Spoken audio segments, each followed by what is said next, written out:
Amphibians. These animals have wet skin. They live in or near water.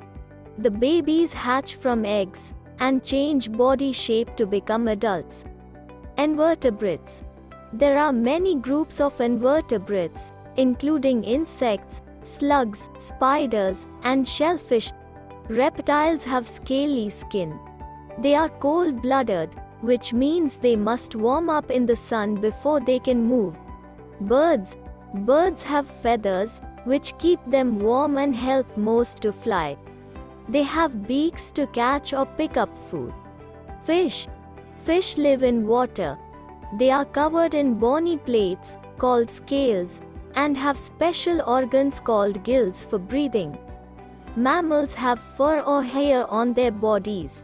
They feed their babies on milk made by the mothers.